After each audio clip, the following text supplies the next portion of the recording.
శ్రీ గురుభ్యో నమ. శ్రీ మహాసరస్వత్యై నమ. శ్రీ మహాగణాధిపతి నమ.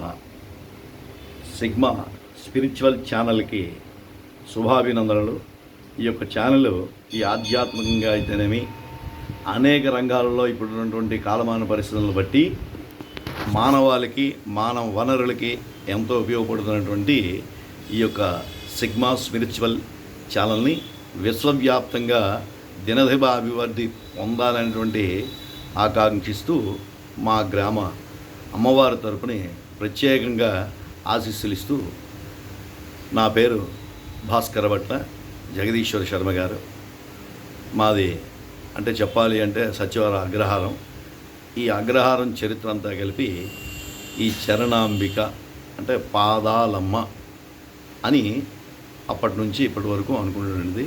అగ్రహారంలో బ్రాహ్మణులందరూ వేద పండితులు తరతరాల నుంచి ఉండేటువంటి తాతల ముత్తాలు ఫోర్ ఫాదర్స్ ఉంచినది.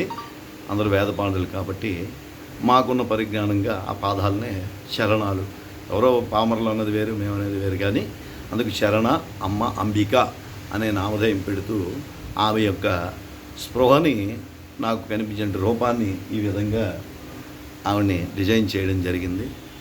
అయితే ప్రణతోహం చరణాంబికాం కరళశత్ పుష్పేక్షు పాశాంకుశాం వరదా శ్రీధృత శంఖ చక్రమభయం గ్రైర్వేరుకం కుండలం జలజాంతస్థిత పాదపద్మయుగళాం భస్మత్రిపుండ్రైర్వృతాం నిరతం సత్యవరాగ్రహార జననీం శ్రీచక్ర రూపాం వృషం.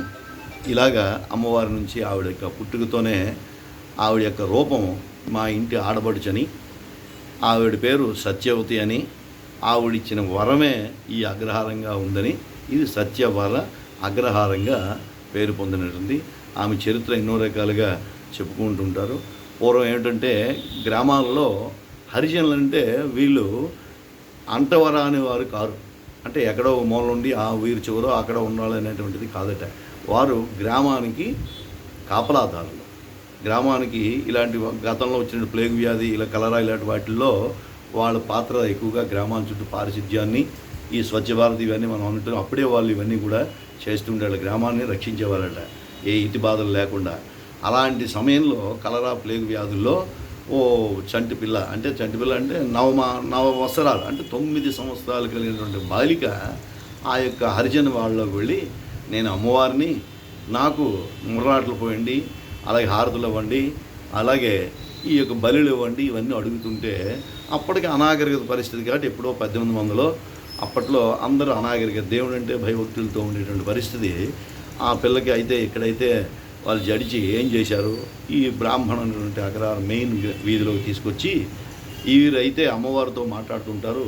భాస్కర భట్ల వాళ్ళు, భట్టు వాళ్ళు అలాగా